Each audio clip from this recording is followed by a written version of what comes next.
Line শাকারতুম লাযীদান্নাকুম ওয়া line কাফারতুম ইন্না আযাবী লাশাদীদ। প্রশংসা করলে যে নিয়ামত আল্লাহ দিয়েছেন ওই নিয়ামতকে আল্লাহ তাআলা আরো বাড়াইয়া দিবেন। আর যদি কেহ নাশকরি করে, পক্ষান্তরে যদি কেউ আল্লাহর অকৃতজ্ঞশীল হয়, আল্লাহ তার প্রতি নারাজ হয়ে যাবেন। আল্লাহ তাকে যে নিয়ামত দিয়েছেন সেই নিয়ামত তো ছিনিয়ে নিবেনই এবং তাকে কঠিন আযাবের মধ্যে নিক্ষেপ করবেন। বলেন নাউযুবিল্লাহ। আমরা আল্লাহর প্রশংসা করার মাধ্যমে আরো আল্লাহর অনুগ্রহ লাভ করতে চাই। আল্লাহ আমাদেরকে কৃতজ্ঞশীল বান্দা হিসেবে কবুল করুন, আমিন। আমাদের রাসূল জীবনে একবার হজ করছিলেন। ওই হজটাই ছিল তার সর্বপ্রথম এবং সর্বশেষ হজ, যেটাকে ইতিহাসের পাতায় বিদায় হজ বলে আখ্যায়িত করা হয়েছে। এই বিদায় হজের কিছু দৃশ্য আমাদের সামনে চলে আসে, জন্য আমরা কিছু বিদায় হজ থেকে আলোচনা শুনবার চেষ্টা করব। এরপরে আমরা আরো কিছু আলোচনা শুনবো ইনশাআল্লাহ। আল্লাহ রাসূল সাল্লাল্লাহু আলাইহি ওয়াসাল্লাম মুআজ বিন জাবাল রাদিয়াল্লাহু তাআলা আনহুকে ইয়ামানের গভর্নর নিযুক্ত করলেন। মুআজ বিন জাবাল রাদিয়াল্লাহু তাআলা আনহুকে 10ম হিজরি সনে মদিনা থেকে ইয়ামেনের উদ্দেশ্যে পাঠিয়ে দিবেন, গভর্নর নিযুক্ত করে। প্রদেশের প্রধান গভর্নর বলা হয়। মুআজ বিন জাবালকে আল্লাহ রাসূল বিদায়কালে অন্যান্য উপদেশের সাথে একটা কথা বলছেন। কি সেই কথা? আল্লাহ রাসূলের এই কথা সহিহ মুসলিমের একটা বর্ণনার মধ্যে এসেছে। আল্লাহ রাসূল বলেন, ইয়া মুআজ ইন্নাকা আসা আলা তালকানি বাদা আমি হাযা ওয়া লাআল্লাকা আন তামুররা বিমাসজিদি হাযা ওয়া কবরি। হে মুআজ, এই বছরের পর তোমার সঙ্গে আমার হয়তো আর সাক্ষাৎ নাও হতে পারে। তখন হয়তোবা আমার এই মসজিদ এবং আমার কবরের পাশ দিয়ে তোমরা যাতায়াত করবা, কিন্তু আমি রাসূল দুনিয়ায় আর থাকবো না। রাসূলুল্লাহ সাল্লাল্লাহু আলাইহি সাল্লামের জবান থেকে মুআজ এই কথা শুনে আসন্ন বিচ্ছেদের চিন্তায় অস্থির হয়ে কাঁদতে লাগলেন।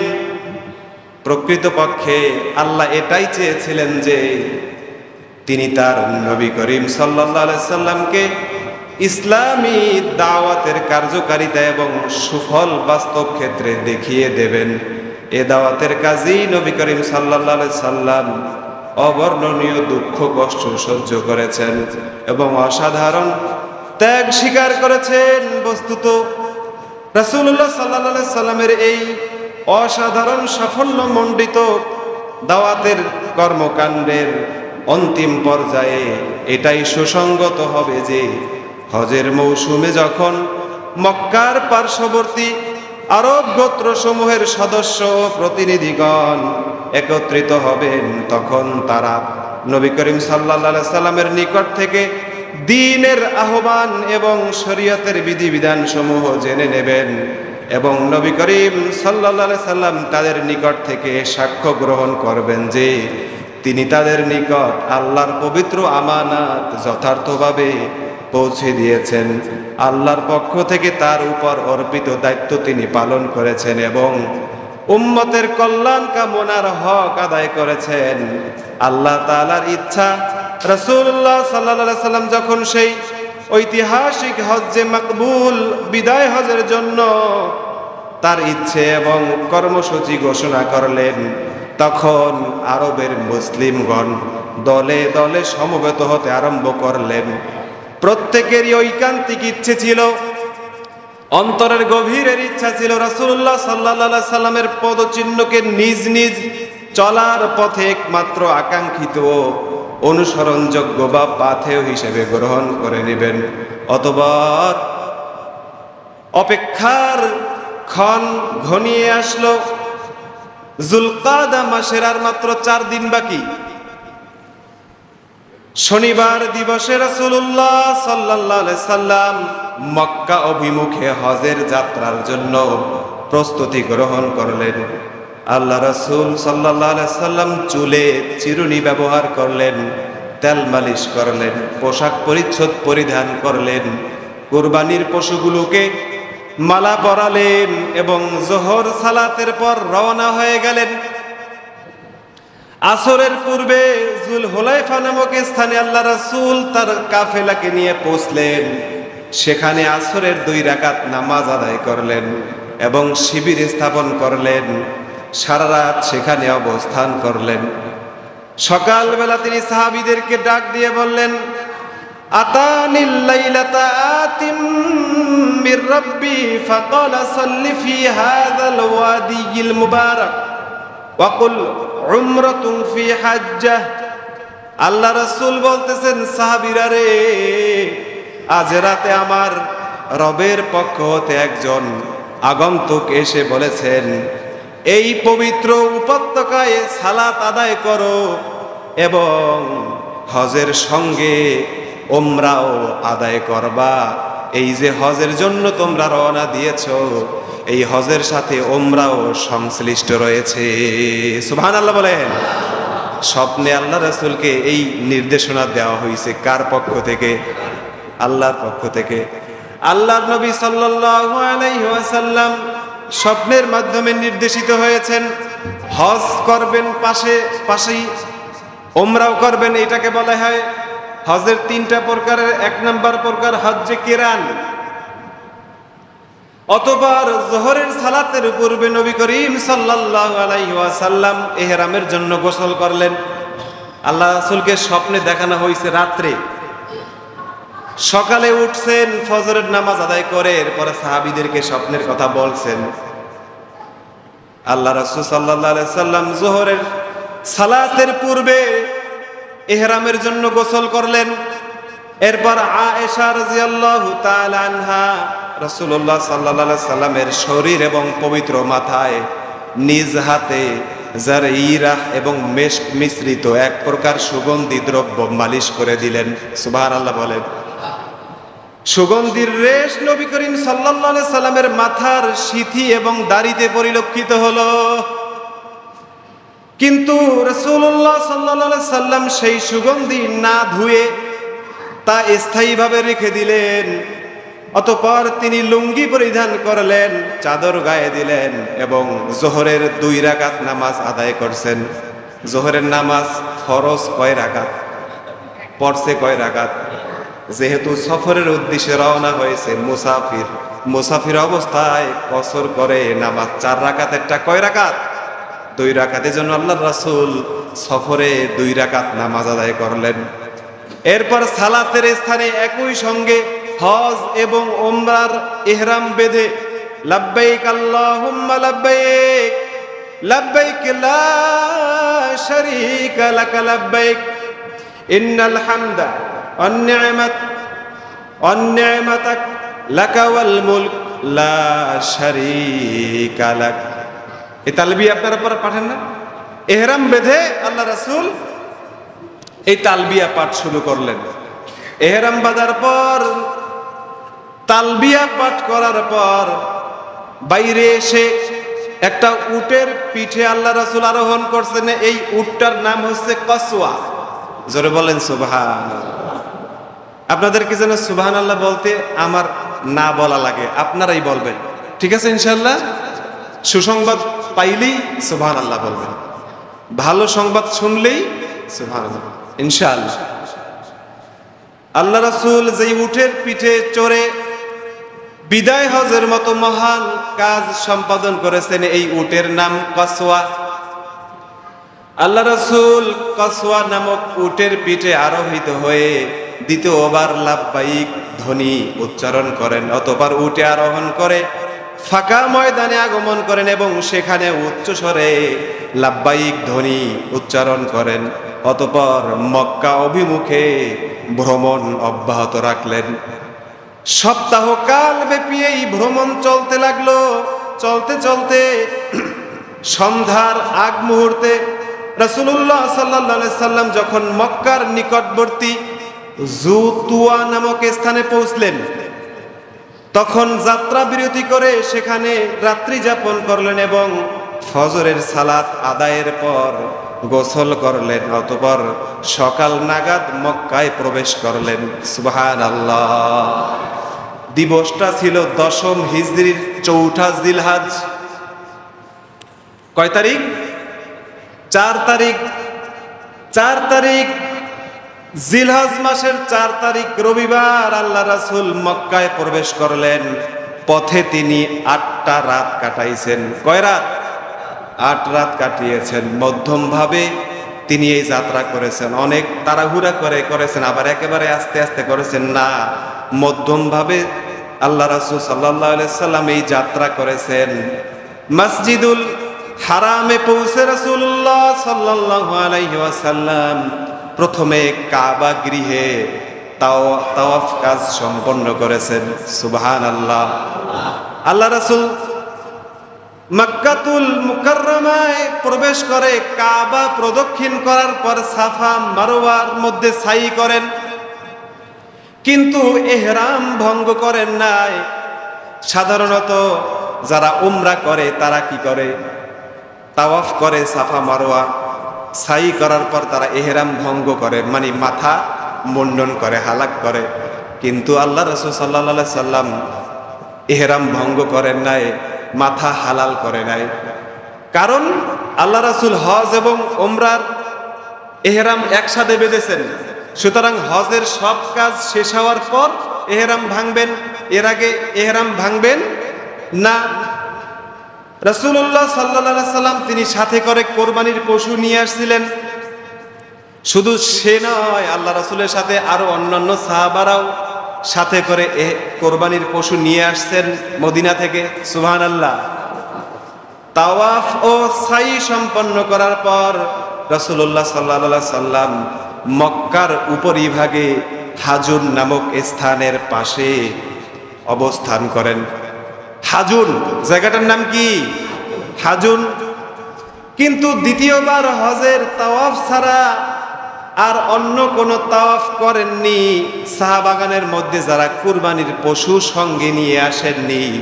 রাসূলুল্লাহ সাল্লাল্লাহু আলাইহি সাল্লাম তাদেরকে নিজ নিজ উমরা পরিবর্তন করে এবং বাইতুল্লাহ তাওয়াফ ও সাফা মারওয়ার সাই সম্পন্ন করে নিয়ে হালাল হয়ে যাওয়ার নির্দেশ দিলেন। কিন্তু সাহাবা আজমাইন রাসূলুল্লাহ যেহেতু হালাল হয় নাই, এজন্য তারাও হালাল হইতে চাইতেছিল না। কারণ রাসূল যা করে আমরাও তাই করব। রাসূল হালাল হয় নাই, আমরাও হালাল হব না। রাসূল ইহরাম ভাঙ্গে নাই, আমরাও ইহরাম ভাঙব না। সুবহানাল্লাহ। সাহাবা আজমাইন রাসূলকে কতটা ভালোবাসতেন। কিন্তু আল্লাহ রাসূল সাল্লাল্লাহু আলাইহি ওয়াসাল্লাম বলেন, লাউ ইস্তাকবালতু মিন আমরি মাস্তাদবারতা মা আহদাইতু ওয়ালাউলা আন্না মাইল হাদিয়ু লা আহলালতু। আল্লাহ রাসূল বলেন, আমি যা পরে জানলাম আমার ব্যাপারে, আমি যদি তা আগেই জানতে পারতাম তাহলে আমি সঙ্গে কোরবানির পশু নিয়ে আসতাম না। তাছাড়া আমার সঙ্গে যদি হাদি না থাকতো, আমার সঙ্গে যদি কোরবানির পশু না থাকতো, তাহলে আমিও মাথা মুন্ডন করে ইহরাম ভঙ্গ করে হালাল হয়ে যেতাম। সুবহানাল্লাহ বলেন। যেহেতু আমার সঙ্গে কোরবানির পশু আছে, আমি কুরবানি করব মিনায় গিয়ে, সুতরাং তোমরা যারা কোরবানির পশু আনো নাই, তোমরা হালাল হয়ে ইহরাম ভেঙে ফেলো। আল্লাহ রাসূল যখন বুঝিয়ে বললেন, তখন যারা কুরবানির পশু সাথে করে নিয়ে আসে নাই, তারা কি করছেন? হালাল হয়ে গেছেন, ইহরাম ভঙ্গ করছেন। বলেন সুবহানাল্লাহ। আল্লাহ রাসূল সাল্লাল্লাহু আলাইহি সাল্লামের নির্দেশ মেনে নিয়ে যারা হাদি সাথে নিয়ে আসে নাই, তারা ইহরাম ভেঙে ফেললেন। যুলহিজ্জা মাসের 8 তারিখ চলে আসলো, তার বিয়ার দিন। নবী করিম সাল্লাল্লাহু আলাইহি সাল্লাম মিনায় গমন করেন এবং তথায় 9 জিলহিজ্জার 9 তারিখ অর্থাৎ আরাফার দিন সকাল পর্যন্ত আল্লাহ রাসূল মিনাই ছিলেন। কোথায় ছিলেন? মিনাই ছিলেন আল্লাহ রাসূল। সেখানে তিনি জোহর আসর, মাগরিব, এশা এবং ফজর মোট 5 ওয়াক্ত নামাজ আদায় করেছিলেন। অতঃপর সূর্যোদয় পর্যন্ত আল্লাহ রাসূল অপেক্ষমান ছিলেন। অতঃপর আরাফার দিকে আল্লাহ রাসূল রওনা হয়ে গেলেন এবং সেখানে যখন পৌঁছেন তখন ওয়াদি নামিরায় তাঁবু প্রস্তুত হয়েছিল। সেখানে আল্লাহ রাসূল অবতরণ করলেন। সূর্য যখন পশ্চিম দিকে ঢলে গেল তখন নবী করিম সাল্লাল্লাহু আলাইহি ওয়াসাল্লামের নির্দেশে কসওয়া নামক উটের পিঠে হাওদা চাপানো হলো। হাওদা, হাওদা মানে উটের উপরে যে বিছানা দেওয়া হয়, উটের উপরে যেই মানে যেই বস্তুটা দেওয়া হয় আরোহণ করার জন্য। শুধু খালি উটের উপরে তো বসা যায় না, উপরে তো কিছু দেওয়া লাগে, উপরে ছাউনির মতো কিছু দেওয়া যায়, ওইটাকে বলে হাওদা। কি বলে? হাওদা। কসওয়া নামক উটের উপরে হাওদা চাপানো হলো। এরপর রাসূলুল্লাহ সাল্লাল্লাহু আলাইহি সাল্লাম সেই উটে আরোহণ করলেন, বাতনে ওয়াদিতে গমন করলেন। ওই সময় নবী করিম সাল্লাল্লাহু আলাইহি সাল্লামের সঙ্গে ছিলেন 1,40,000 সাহাবা, অন্য মতে 1,44,000 সাহাবার কাফেলা। সুবহানাল্লাহ বলেন। 1,40,000 অথবা 44,000 সাহাবার বিরাট জামায়াত আল্লাহ রাসূলের সাথে তখন ছিলেন। জোরে বলেন।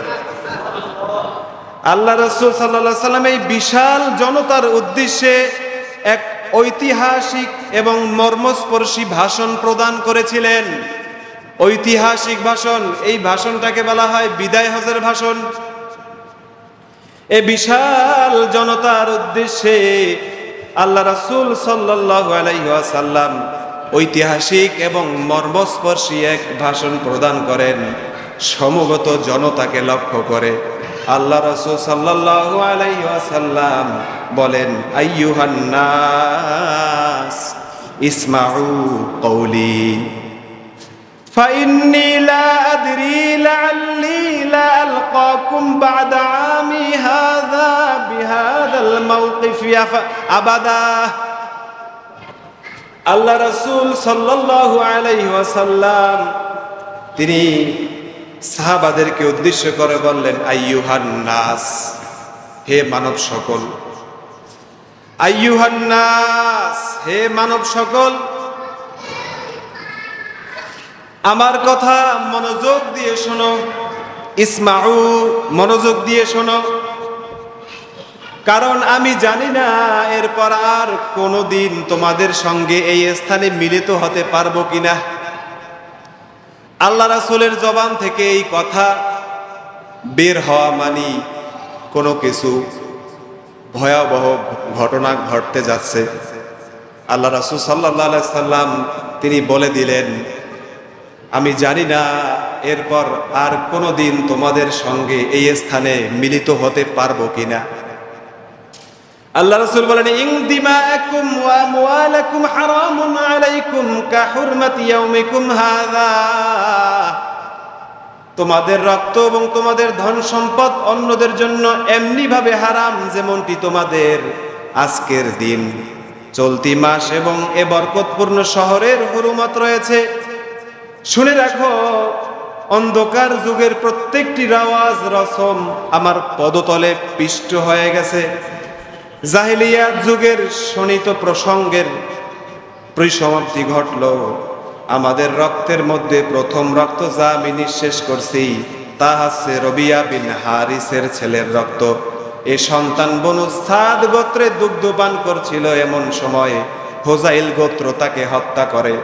অন্ধকার যুগের সুদ শেষ করা হলো এবং আমাদের সুদের মধ্যে প্রথম সুদ যা আমি শেষ করছি তা আব্বাস বিন আব্দুল মুত্তালিবের সুদ। এখন থেকে সুদের সকল প্রকার কাজ কারবার সম্পূর্ণরূপে নিষিদ্ধ ঘোষণা করা হলো। ফাত্তাকুল্লাহ ফিন নিসা ফাইন্নাকুম আখাযতুমুহুন্না বিআমানাতিল্লাহ। হে মহিলাদের, হ্যাঁ আল্লাহ রাসূল বলতেছে, হ্যাঁ মহিলাদের সম্পর্কে আল্লাহকে ভয় করো, কারণ তোমরা তাদেরকে আল্লাহর আমানত হিসেবে গ্রহণ করেছো এবং আল্লাহর কালেমার মাধ্যমে হালাল করে নিয়েছো, তাদের উপর তোমাদের প্রাপ্য হলো তারা তোমাদের বিছানায় এবং এমন কোনো ব্যক্তিকে আসতে দেবে না যারা তোমাদের সহ্যের বাইরে হবে। যদি তারা এরূপ কোনো অন্যায় করে বসে তাহলে তাদেরকে তোমরা শাস্তি দিতে পারবে, কিন্তু গুরুতরভাবে কোনো আঘাত তাদেরকে করবে না। তোমাদের উপর প্রাপ্য হলো তোমরা নারীদেরকে ন্যায়সঙ্গতভাবে খাওয়াবে ও পরাবে। সুবহানাল্লাহ বলে। وقد تركت فيكم ما لن تضلوا بعده إن أعتصمتم به كتاب الله। আল্লাহ রাসূল বলেন, আমি তোমাদের মাঝে ভাষণ দিচ্ছেন, বিদায় হজের ভাষণ আমি আপনাদেরকে ন্যারেট করতেছি। আল্লাহ রাসূল সাল্লাল্লাহু আলাইহি সাল্লাম বিদায় হজের ভাষণে বলেন, আমি তোমাদের মাঝে এমন এক জিনিস রেখে যাচ্ছি, শক্ত করে ধরে রাখলে তোমরা কখনো পথহারা হবে না, এবং তা হচ্ছে কিতাবুল্লাহ, আল্লাহর কিতাব কোরআন মাজিদ। সুবহানাল্লাহ বলেন। আইয়ুহান নাস ইন্নাহু লা নাবিয়্যা বা'দি ওয়ালা উম্মাতা বা'দাকুম। আল্লাহ রাসূল বিদায় হজের ভাষণে বলেন, হে মানব সকল, স্মরণ রেখো আমার পরে আর নবী আসবে না, কাজেই তোমাদের পরে অন্য কোনো উম্মতের প্রশ্নও থাকবে না। আমার পরে যেহেতু নবীও নাই, আমার পরে সেহেতু উম্মতও নাই। আল্লাহ রাসূলের উম্মতে মুহাম্মাদির পরে অন্য কোনো উম্মত আসেনি? নাই। অতএব তোমাদের প্রতিপালকের ইবাদত করো, 5 ওয়াক্ত সালাত আদায় করো, রমজান মাসে রোজা রেখো, সন্তুষ্ট চিত্তে নিজ সম্পদের যাকাত প্রদান করো, নিজ প্রভুর ঘরের উদ্দেশ্যে হজ পালন করো এবং সৎ নেতৃত্বের অনুসরণ করো। নিষ্ঠার সঙ্গে সব কাজ করলে ওয়াদা মোতাবেক আল্লাহ তাআলা তোমাদেরকে জান্নাত দিবে।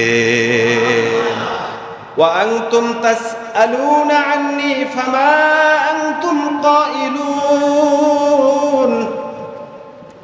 আল্লাহ রাসূল সাল্লাল্লাহু আলাইহি ওয়াসাল্লাম তিনি বললেন, আমার সম্পর্কে যদি তোমাদের জিজ্ঞেস করা হয় তোমরা কি উত্তর দিবা? সাহাবী সামনে 1,40,000 অথবা 1,40,000 বিরাট কাফেলা সামনে দাঁড়ানো, আল্লাহ রাসূল ভাষণ দিচ্ছেন, পাশে আরেকজন সাহাবী জোরে জোরে চিৎকার দিয়ে সবাইকে শুনিয়ে দিচ্ছেন। সুবহানাল্লাহ বলবেন না? আল্লাহ রাসূল বললেন, আমার সম্পর্কে যদি তোমাদেরকে জিজ্ঞেস করা হয় তখন তোমরা কি উত্তর দিবে? সাহাবীরা সমস্বরে আওয়াজ করে বললেন, আমরা সাক্ষ্য প্রদান করছি যে আপনার উপর অর্পিত দায়িত্ব আপনি যথাযথভাবে পালন করেছেন। সুবহানাল্লাহ। ইসলামী দাওয়াতের যে আমানত আপনার উপর অর্পণ করা হয়েছিল তা যথাযথভাবে মানুষের নিকট আপনি পৌঁছে দিয়েছেন এবং বান্দাদের জন্য কল্যাণ কামনার হক আপনি আদায় করেছেন। সাহাবীগণ রাদিয়াল্লাহু তাআলা আনহুম এর মুখ থেকে এই কথা শোনার পর রাসূলুল্লাহ সাল্লাল্লাহু আলাইহি ওয়াসাল্লাম আসমানের দিকে শাহাদাত আঙ্গুলটি উঁচিয়ে মানুষের দিকে তা নুয়ে নুয়ে 3 বার বললেন, আল্লাহুম্মা শাহাদ, আল্লাহুম্মা শাহাদ, আল্লাহুম্মা শাহাদ। হে আল্লাহ তুমি সাক্ষ্য থাকো, হে আল্লাহ তুমি সাক্ষ্য থাকো, হে আল্লাহ তুমি সাক্ষ্য থাকো। নবী করিম সাল্লাল্লাহু আলাইহি সাল্লামের এই বাণী সমূহকে রাবিয়া বিন উমাইয়া বিন খালাফ জোরে জোরে লোকজনদের নিকট পৌঁছে দিচ্ছিলেন। রাসূল করিম সাল্লাল্লাহু আলাইহি সাল্লাম যখন তার ভাষণ হতে ফারেগ হলেন তখন আল্লাহ সুবহানাহু ওয়া তাআলা আয়াত নাজিল করলেন, আল ইয়াউমা আকমালতু লাকুম দীনাকুম ওয়া আতমামতু আলাইকুম নি'মাতি ওয়া রাদিতু লাকুমুল ইসলাম দীনা। আল্লাহ রাসূল বললেন, আল্লাহ রাসূলের প্রতি আয়াত নাজিল হলো। আল্লাহ তাআলা বলেন, আজ আমি তোমাদের জন্য তোমাদের দ্বীনকে পূর্ণাঙ্গ ঘোষণা করলাম, পূর্ণাঙ্গ করে দিলাম, তোমাদের প্রতি আমার নিয়ামত পূর্ণ করে দিলাম এবং ইসলামকে তোমাদের দ্বীন হিসেবে কবুল করে নিলাম। এই আয়াত শ্রবণ করা মাত্র ওমর বিন খাত্তাব রাদিয়াল্লাহু তাআলা আনহু কেঁদে কেঁদে যে জারে জার হয়ে যাচ্ছে, তার কান্নার কারণ জিজ্ঞেস করা হলে তিনি বললেন, আমি এই জন্য কাঁদতেছি যে আমরা এতদিন দ্বীনের বৃদ্ধির ক্রমযাত্রা দেখতেছিলাম, আমরা এতদিন দিন যে বাড়তেছে সেই ধারা দেখতেছিলাম। যেহেতু আল্লাহ তাআলা বললেন আজকে দিন পরিপূর্ণ হয়ে গেছে, পরিপূর্ণ জিনিস একেবারে মঞ্জিলে পৌঁছালে সেখান থেকে আবার আস্তে আস্তে কমতে থাকে, ঠিক না ঠিক? যে কোনো জিনিস পরিপূর্ণতার চূড়ায় পৌঁছলে সেখান থেকে আবার আস্তে আস্তে কমে। ওমর বিন খাত্তাব বলেন, আমরা এতদিন দিনের বৃদ্ধি দেখছিলাম, এখন যেহেতু দিন পূর্ণতা লাভ করলো, সেহেতু পূর্ণতার পর তো তাতে আবার ঘাটতি দেখা দিতে থাকবে। নবী করিম সাল্লাল্লাহু আলাইহি সাল্লামের ভাষণের পর বেলাল রাদিয়াল্লাহু তাআলা আনহু প্রথমে আযান এবং পরে ইকামত বললেন। রাসূলুল্লাহ সাল্লাল্লাহু আলাইহি সাল্লাম যোহরের সালাতে ইমামত করলেন, এরপর বেলাল রাদিয়াল্লাহু তাআলা আনহু আবার ইকামত করলেন এবং আবার আল্লাহ রাসূল সাল্লাল্লাহু আলাইহি সাল্লাম নামাজ আদায় করলেন। এই দুই সালাতের মধ্যে আর কোনো নামাজ পড়লেন না। এরপর রাসূলুল্লাহ সাল্লাল্লাহু আলাইহি সাল্লাম সওয়ারিতে আরোহণ করে রাসূলুল্লাহ সাল্লাল্লাহু আলাইহি সাল্লাম সওয়ারিতে আরোহণ করে অবস্থান স্থলে গমন করলেন। নিজ উট কাসওয়ার পেট পাথর সমূহের দিকে করলেন এবং হাবলে মুসাদকে সামনে করলেন এবং কিবলামুখী হয়ে নবী করিম সাল্লাল্লাহু আলাইহি সাল্লাম অবস্থান করলেন। সূর্য অস্তমিত হওয়া পর্যন্ত আল্লাহ রাসূল এভাবেই অবস্থান করলেন। সূর্যের অল্প অল্প হলুদ বর্ণ শেষ হলো, আবার সূর্যমণ্ডল অদৃশ্য হয়ে গেল। এরপর রাসূলুল্লাহ সাল্লাল্লাহু আলাইহি সাল্লাম ওসামা বিন যায়েদ রাদিয়াল্লাহু তাআলা আনহুকে উটের পিছনে বসিয়ে নিয়ে যাত্রা করলেন এবং মুজদালিফায় গিয়ে পৌঁছলেন। মুজদালিফায় মাগরিব এবং এশার নামাজ এক বৈঠকে দুই ইকামতের সঙ্গে আদায় করলেন, মধ্যে কোনো নফল সালাত আদায় করেন নাই, মধ্যে কোনো নফল নামাজ আদায় করেন নাই। এরপর নবী করিম সাল্লাল্লাহু আলাইহি সাল্লাম ঘুমিয়ে পড়লেন। এক ঘুমে ফজর, আল্লাহ রাসূল ঘুম থেকে উঠে ফজর নামাজ আদায় করলেন। ফজরের নামাজ আদায় করার পর কাসওয়ার উপর সওয়ার হয়ে মাশআরে হারামে আগমন করলেন। মাশআরে হারাম হচ্ছে আরাফার ময়দানের একটা পাহাড়। আরাফার ময়দানের একটা পাহাড়ের নাম হচ্ছে মাশআরে হারাম। আল্লাহ রাসূল সেখানে গেলেন এবং কিবলামুখী হয়ে আল্লাহর সমীপে দোয়া করলেন এবং তাকবীর তাহলিল তাওহীদের বাণী সমূহ পাঠ করলেন। আল্লাহু আকবার, আল্লাহু আকবার, লা ইলাহা ইল্লাল্লাহ, আল্লাহু আকবার, আল্লাহু আকবার, ওয়ালিল্লাহিল হামদ। আল্লাহ রাসূল সাল্লাল্লাহু আলাইহি সাল্লাম সেখানে এই তাকবীর তাহমিদ পাঠ করে অতঃপর সূর্যোদয়ের পূর্বেই মিনা অভিমুখে রওনা হয়ে গেলেন। সূর্যোদয়ের পূর্বেই আল্লাহ রাসূল সাল্লাল্লাহু আলাইহি ওয়াসাল্লাম মাশআরে আগমন করছেন। এরপরে কিবলামুখী হয়ে আল্লাহর সমীপে দোয়া করছেন। এরপরে অন্ধকার দূরীভূত হয়ে ফর্সা না হওয়া পর্যন্ত তিনি সেখানেই ছিলেন, অর্থাৎ ফজরের নামাজের পর তিনি সেখানে গিয়েছেন। সূর্য পরিপূর্ণ কিরণ নিয়ে আসার আগ পর্যন্ত তিনি সেখানেই মাশআরে হারামি আল্লাহ তাআলার কাছে মোনাজাত করেছেন, কান্না করেছেন, তাকবীর পাঠ করেছেন, তাহমিদ পাঠ করেছেন। এরপরে আল্লাহ রাসূল সাল্লাল্লাহু আলাইহি ওয়াসাল্লাম মিনা অভিমুখে রওনা হয়ে গেলেন। এ সময় তার পিছনে বসিয়েছিলেন ফজল বিন আব্বাস রাদিয়াল্লাহু তাআলা আনহুকে। বাতনে মুহাসসিরে গিয়ে যখন পৌঁছলেন তখন সাওয়ারিকে দূরে সরিয়ে দিলেন আর মধ্যের পথ দিয়ে যা জামরায়ে কুবরার দিকে বের হয় সে পথ ধরে জামরায়ে কুবরার নিকট গিয়ে পৌঁছেন আল্লাহ রাসূল সাল্লাল্লাহু আলাইহি ওয়াসাল্লাম। ওই সময় সেখানে একটা বৃক্ষ ছিল, এই বৃক্ষটির জন্য জামরায়ে কুবরা প্রসিদ্ধ ছিল। তাছাড়া জামরায়ে কুবরাকে জামরায়ে আকাবা এবং জামরায়ে উলাও বলা হয়। নবী করিম সাল্লাল্লাহু আলাইহি সাল্লাম জামরায়ে কুবরায় 7টা কঙ্কর নিক্ষেপ করছেন। কয়টা কঙ্কর? 7টা কঙ্কর নিক্ষেপ করেন। প্রতিটি কঙ্কর নিক্ষেপের সময় আল্লাহর রাসূল তাকবীর পাঠ করছেন, বলেন সুবহানাল্লাহ। কঙ্করগুলো আকারে এত ছোট ছিল যে চিমটিতে ধরে নিক্ষেপ করতে হয়েছে, চিমটিতে ধরে নিক্ষেপ করতে হয়েছে। এই কঙ্করগুলোর সাইজ এত ছোট ছিল। নবী করিম সাল্লাল্লাহু আলাইহি সাল্লাম বাতনি ওয়াদি হতে দাঁড়িয়ে কঙ্করগুলো নিক্ষেপ করতেছিলেন। অতঃপর নবী করিম সাল্লাল্লাহু আলাইহি ওয়াসাল্লাম কুরবানি স্থানে গিয়ে তার মোবারক হাত দ্বারা 63টি উট জবেহ করেছেন। সুবহানাল্লাহ বলে। কয়টা উট? 63টা উট আল্লাহ রাসূল নিজ হাতে কুরবানি করেছেন। সুবহানাল্লাহ বলে। 10ই জিলহজ কুরবানির দিন। অতঃপর রাসূলুল্লাহ সাল্লাল্লাহু আলাইহি ওয়াসাল্লামের নির্দেশ ক্রমে আলী রাদিয়াল্লাহু তাআলা আনহু আরো 37টা উট জবেহ করছেন। মোট কয়টা হইছে? 100টা। এভাবে 100টি উট কুরবানি করা হয়। রাসূলুল্লাহ সাল্লাল্লাহু আলাইহি সাল্লাম আলী রাদিয়াল্লাহু তাআলা আনহুকে তার কুরবানিতে শরীক করে নেন। এরপর নবী করিম সাল্লাল্লাহু আলাইহি সাল্লামের নির্দেশে প্রত্যেকটি জবেহকৃত পশু হতে এক একটি অংশ কেটে নিয়ে রান্না করা হয়। রাসূলুল্লাহ সাল্লাল্লাহু আলাইহি সাল্লাম এবং আলী রাদিয়াল্লাহু তাআলা আনহু এই গোশত খান ও ঝোল পান করেন। সুবহানাল্লাহ। অতঃপর আপন সাওয়ারিতে আরোহণ করে রাসূলুল্লাহ সাল্লাল্লাহু আলাইহি সাল্লাম আবার মক্কা গমন করেন। মিনা থেকে কোথায় গেছে? মক্কায় গমন করেন। মক্কায় পৌঁছানোর পর আল্লাহ রাসূল সাল্লাল্লাহু আলাইহি সাল্লাম বাইতুল্লাহ তাওয়াফ করেন। এই তাওয়াফকে তাওয়াফে ইফাজা বলা হয়। তাওয়াফ শেষে যোহর সালাত আদায় করেন। সালাত শেষে জমজম কূপের নিকট বনু আব্দুল মুত্তালিবের পাশে গমন করেন।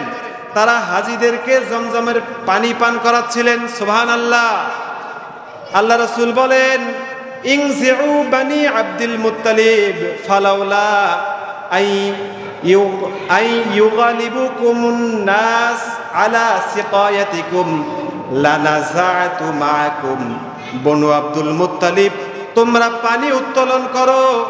যদি এ আশঙ্কা না থাকতো যে পানি পান করানোর কাজে লোকজন তোমাদেরকে পরাজিত করে ফেলবে, তবে আমিও তোমাদের সঙ্গে পানি উত্তোলন করতাম। অর্থাৎ যদি নবী করিম, যদি সাহাবীগণ রাসূলুল্লাহ সাল্লাল্লাহু আলাইহি সাল্লামকে পানি উত্তোলন করতে দেখতেন, তাহলে সাহাবীগণ নিজেরাই পানি উত্তোলনের জন্য চেষ্টা করতেন। আর সবাই যদি পানি উত্তোলনের জন্য এগিয়ে আসতো, তাইলে একটা অপ্রীতিকর পরিস্থিতি হইতো, যেটা সামাল দেওয়া অসম্ভব হয়ে যেত। এই জন্য আল্লাহ রাসূল বললেন যে আমি তোমাদের সাথে জমজমের পানি উত্তোলন করলাম না। আল্লাহ রাসূল সাল্লাল্লাহু আলাইহি ওয়াসাল্লাম বনু আব্দুল মুত্তালিবকে এক বালতি পানি উঠিয়ে দিলে তিনি তা হতে, রাসূলুল্লাহ সাল্লাল্লাহু আলাইহি ওয়াসাল্লামকে বনু আব্দুল মুত্তালিব এক বালতি পানি উঠিয়ে দিলে তিনি তা হতে ইচ্ছানুযায়ী পান করলেন। দিনটি ছিল যুলহজ মাসের 10 তারিখ, কুরবানির দিন। সুবহানাল্লাহ। এই দিবস সূর্য কিছুটা উপরে উঠল। সাস্তের সময় রাসূলুল্লাহ সাল্লাল্লাহু আলাইহি সাল্লাম এক ভাষণ প্রদান করেন। ভাষণ দানকালে তিনি খচ্চরের উপর আরোহিত অবস্থায় ছিলেন এবং আলী রাদিয়াল্লাহু তাআলা আনহু তার বাণীসমূহ সাহাবীগণ রাদিয়াল্লাহু তাআলা আনহুকে শুনিয়ে দিচ্ছিলেন। কিছু সংখ্যক সাহাবা উপবিষ্ট অবস্থায় ছিলেন এবং কিছু সংখ্যক সাহাবারা দাঁড়ানো অবস্থায় ছিল। অধ্যকার ভাষণে নবী করিম সাল্লাল্লাহু আলাইহি সাল্লাম গতকালের ভাষণে কিছু কিছু অংশের পুনরাবৃত্তি করেন। সহিহুল বুখারী এবং সহিহ মুসলিম আবু বকর রাদিয়াল্লাহু তাআলা আনহু হতে বর্ণিত আছে, তিনি বলেছেন, 10ই জিলহিজ্জা কুরবানির দিন রাসূলুল্লাহ সাল্লাল্লাহু আলাইহি সাল্লাম তার ভাষণে আমাদের নিকট বলেন, ইন্নাজ জামানা ক্বাদ ইস্তাদারা কাহাইআতিহি ইয়াওমা খালাকাল্লাহু সামাওয়াতি ওয়াল আরদ। আবর্তন বিবর্তনের মধ্য দিয়ে সময় সেদিনের প্রকৃতিতেই পৌঁছেছে যেদিন আসমান ও জমিনকে আল্লাহ সৃষ্টি করেছিলেন। সুবহানাল্লাহ। 12 মাসে বছর হয়, আর যার মধ্যে 4 মাস হলো হারাম মাস। ক্রমাগতভাবে 3 অর্থাৎ জুলকাদা, জুলহিজ্জা এবং মুহররম, এবং একটি হলো রজব, মুজার, যা জুমাদাল আখিরা এবং শাবানের মাঝে অবস্থিত। এই 4টা মাস হারাম মাস, সম্মানিত মাস। অতঃপর নবী করিম সাল্লাল্লাহু আলাইহি সাল্লাম জিজ্ঞেস করলেন, এটা কোন মাস? সাহাবীরা উত্তর দিলেন, আল্লাহ এবং তার রাসূল সাল্লাল্লাহু আলাইহি সাল্লাম ভালো জানেন। এই প্রেক্ষিতে নবী করিম সাল্লাল্লাহু আলাইহি সাল্লাম নীরব থাকেন। এমনকি আমরা ধারণা করলাম যে তিনি হয়তো এর নাম অন্য কিছু রাখবেন, জিলহজ মাসের মাস, জিলহজ মাসের নাম অন্য কিছু রাখবেন। তিনি আবারও জিজ্ঞেস করলেন, এই মাসটা কোন মাস? এই মাসটা কি জিলহজ মাস নয়? আমরা বললাম, তা কেন হবে না? এরপর নবী করিম সাল্লাল্লাহু আলাইহি সাল্লাম বললেন, এই শহরটি কোন শহর? আমরা বললাম, আল্লাহ এবং তার রাসূল ভালো জানেন। নবী করিম সাল্লাল্লাহু আলাইহি সাল্লাম নীরব থাকলেন। এমনকি আমরা ধারণা করতে থাকলাম যে এর নাম হয়তো অন্য কোনো কিছু বলবেন। রাসূলুল্লাহ সাল্লাল্লাহু আলাইহি সাল্লাম, আল্লাহ রাসূল সাল্লাল্লাহু আলাইহি সাল্লাম তিনি বললেন, এ শহর কি মক্কা নয়? আমরা বললাম, তা কেন হবে না? অর্থাৎ অবশ্যই তো। নবী করিম সাল্লাল্লাহু আলাইহি সাল্লাম আবার জিজ্ঞেস করলেন, আচ্ছা তবে এই দিবসটা কোন দিবস? এই দিবসটা কোন দিবস? আল্লাহ রাসূল সাল্লাল্লাহু আলাইহি ওয়াসাল্লাম এর প্রশ্নের উত্তরে সাহাবা আজমাইন জবাব দিলেন, আল্লাহ এবং তার রাসূল ভালো জানেন। এটা সাহাবাদের একটা চিরাচরিত অভ্যাস। সাহাবাদেরকে আল্লাহ রাসূল কিছু জিজ্ঞেস করলে তারা বলতো কি, আল্লাহ তার রাসূল ভালো জানে। এটা একটা আদব। এটা কি আদব? আল্লাহ রাসূল নীরব থাকলেন। এমনকি সাহাবারা ধারণা করতে লাগলেন যে এর নামও হয়তো বা রাসূল অন্য কিছু রাখবেন। কিন্তু তিনি বললেন, এই দিনটা কোরবানির দিন নয়, অর্থাৎ 10ই জিলহজ নয়। সবাই বলল অবশ্যই। তিনি বললেন, ফাইন্না দিমাআকুম ওয়া আমওয়ালাকুম ওয়া আ'রাদাকুম আলাইকুম হারামুন। তাহলে তোমরা জেনে রেখো যে তোমাদের রক্ত, তোমাদের ধন সম্পদ এবং তোমাদের মান ইজ্জত পরস্পরের নিকট এমন পবিত্র, তোমাদের আজকের এ দিন, এ শহর, তোমাদের এ মাস যেমন পবিত্র। সুবহানাল্লাহ বলেন। অর্থাৎ তোমাদের কাছে একে অপরের ইজ্জত এতটাই পবিত্র যতটা এই দিনটা তোমাদের কাছে পবিত্র, যতটা এই নগরীটা তোমাদের, এই মক্কা নগরীটা যতটা তোমাদের কাছে পবিত্র, যতটা এই মাস তোমাদের কাছে পবিত্র। সুবহানাল্লাহ বলেন। তাহলে একজনের সম্মান আর একজনের কাছে আমানত। সুবহানাল্লাহ। আল্লাহ রাসূল বললেন, তোমরা অতি শীঘ্রই আপন প্রতিপালক প্রভুর সঙ্গে সাক্ষাৎ করলে তোমাদের কার্যকলাপ সম্পর্কে তিনি তোমাদের জিজ্ঞেস করবেন। অতএব স্মরণ রেখো যেন আমার পরে পুনরায় পশ্চাৎমুখীনতা অবলম্বনের মাধ্যমে পথভ্রষ্ট হয়ে না যাও। তোমরা যেন আবার আগের মতো সেই পথভ্রষ্ট না হও। অধিকন্তু তোমরা এমন কোনো কাজে লিপ্ত হবে না যার ফলে পরস্পরের গ্রীবা কর্তন করবে, অর্থাৎ খুন খারাপি করবে। এমন কাজ করিও না। বলো, আমি কি তাবলীগের দায়িত্ব পালন করেছি? সাহাবা আজমাইন সকলে জবাব দিলেন, হ্যাঁ। আল্লাহর রাসূল সাল্লাল্লাহু আলাইহি সাল্লাম বললেন, আল্লাহুম্মা শাহাদ, হে আল্লাহ তুমি সাক্ষ্য থাকো। ফাল ইউবাল্লিগু শাহিদুল গায়েব, যারা এখানে উপস্থিত তাদের কর্তব্য হবে অনুপস্থিতদের নিকট এই কথাগুলো পৌঁছে দেয়া। কারণ ওই অনুপস্থিতদের মধ্যে এমন কতগুলো লোক থাকবে যারা এ উপস্থিত লোকদের কিছু সংখ্যকের তুলনায় দিন সম্পর্কে অধিক মাত্রায় উপলব্ধি করতে সক্ষম হবে। সব ইমামদাররাই কি সেখানে ছিল? অনেক ইমামদার নরনারী দূরে ছিল কি ছিল না? আল্লাহ রাসূল বলছে, তোমরা তাদের কাছে আমার এই কথাগুলা পৌঁছাইয়া দিও। আল্লাহ তাআলা আমাদেরকে সহি বুঝ দান করেন, বলেন আমিন। এই হচ্ছে। এরপর রাসূল সাল্লাল্লাহু আলাইহি সাল্লাম 11, 12, 13 জিলহজ আইয়ামে তাশরিক, এই 3 দিন মিনায় অবস্থান করেন। এই সময় তিনি হজের নিয়ম কানুনগুলো পালন করতে থাকেন এবং লোকজনদেরকে শরীয়তের আহ্বানগুলো শিক্ষা দিতে থাকেন ও আল্লাহর জিকির করতে থাকেন। অধিকন্তু ইব্রাহিমী দ্বীনের হেদায়েতের রীতিনীতি সমূহ প্রতিষ্ঠা করতে থাকেন এবং শিরকের নিশানগুলো নিশ্চিহ্ন করতে থাকেন। নবী করিম সাল্লাল্লাহু আলাইহি সাল্লাম আইয়ামে তাশরিকেও ভাষণ প্রদান করেন। সুনানে আবি দাউদে হাসান সনদে বর্ণিত আছে, সাররা বিনতে নাবহান রাদিয়াল্লাহু তাআলা আনহু বলেন যে রাসূলুল্লাহ সাল্লাল্লাহু আলাইহি ওয়াসাল্লাম আমাদেরকে রউসের দিন ভাষণ দেন। তিনি বলেন, আলাইসা হাযা আওসাতু আইয়ামিত তাশরিক, এটা আইয়ামে তাশরিকের মধ্য দিবস নয় কি? নবী করিম সাল্লাল্লাহু আলাইহি সাল্লামের আজকের ভাষণও গতকালের ভাষণের মতোই ছিল। এই ভাষণ দেওয়া হয়েছিল সূরা নাসর নাজিল হওয়ার পর। ইজা জাআ নাসরুল্লাহি ওয়াল ফাতহ, এই যে সূরা, এই সূরা নাজিল হওয়ার পরে এই ভাষণটা নাজিল দেওয়া হয়েছিল। প্রিয় হাজিরিন, আজকে আপনাদের সামনে আমি বিদায় হজ সম্পর্কে আলোচনা করলাম। আমরা যেন এই বিদায় হজের শিক্ষা ধারণ করতে পারি। সকলে বলুন আমিন। আগামীকালকে আমরা কুরবানি করব, নিয়ম অনুযায়ী যেন আমরা কুরবান করতে পারি, আমাদের কুরবান যেন কবুল হয়, বলেন আমিন। হালাল সম্পদ দ্বারা যেন আমরা কুরবান করতে পারি। আমরা যেন জবেহটা এমনভাবে করি যাতে পশুটা কষ্ট না পায়। ইনশাআল্লাহ বলেন।